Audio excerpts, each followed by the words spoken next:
Hello and welcome to another writing how-to review. I am Cyndi, and today we are talking about the Everything Guide to Romance Writing, which was written by Christie Craig and Faye Hughes in 2008.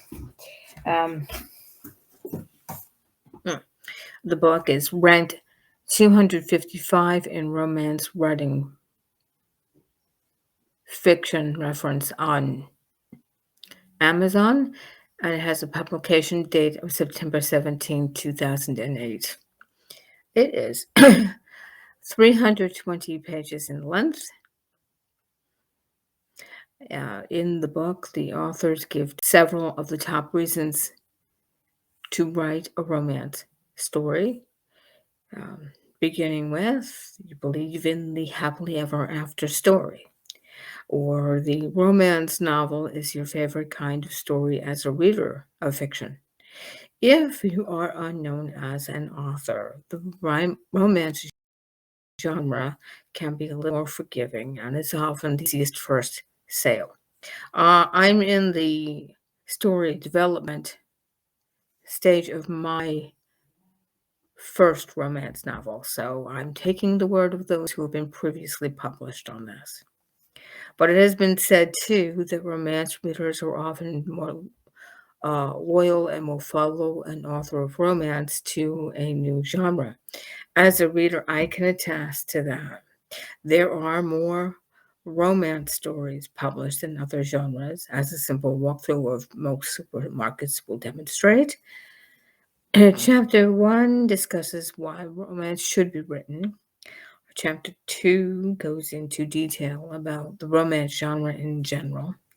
Chapter 3 is an in-depth discussion of the romance story's basic story structure, and I've talked about story structure in general in some of my other writing videos.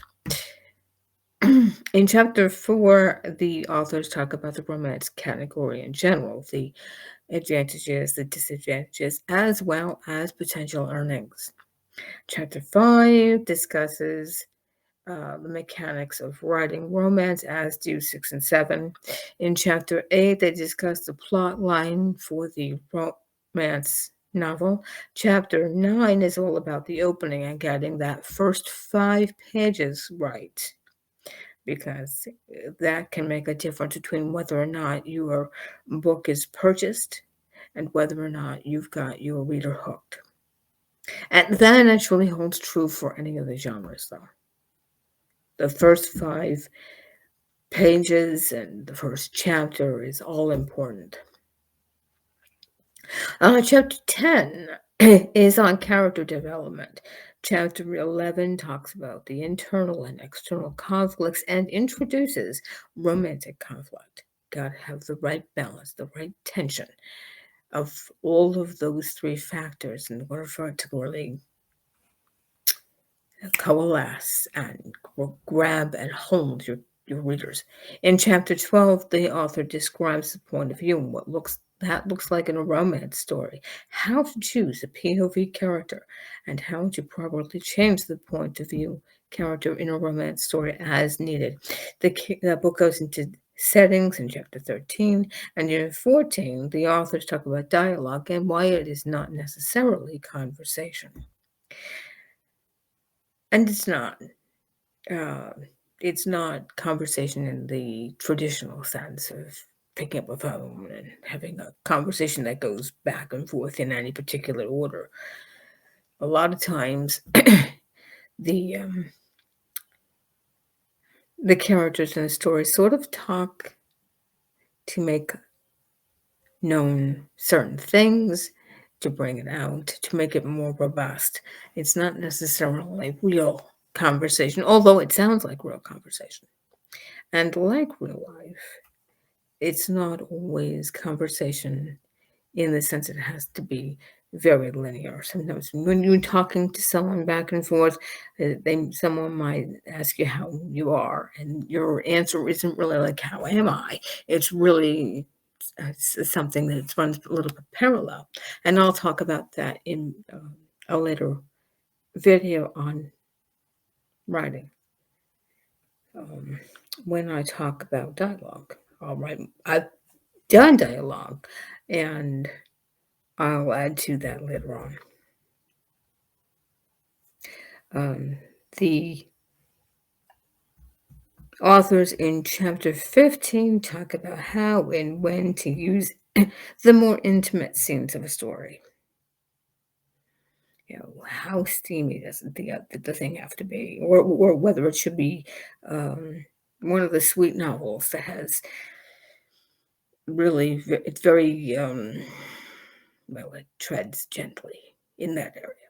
Chapter 16 is on pacing, and the remaining chapters focus on writing and publishing and the cultivation of the writing life.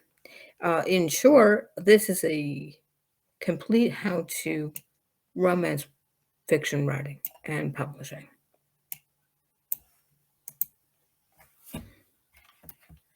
The book is easy to follow and well written.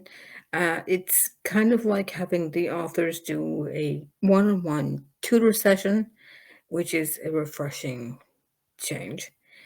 For someone who is new to writing romance, it's a must-have. The book setup is such that you can easily jump around to the topics as you need them. I found it to be an excellent writing resource, and there are additional resources that are invaluable as well.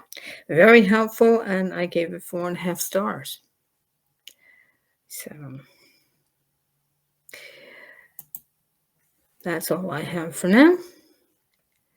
Have a great day, and talk to you all soon.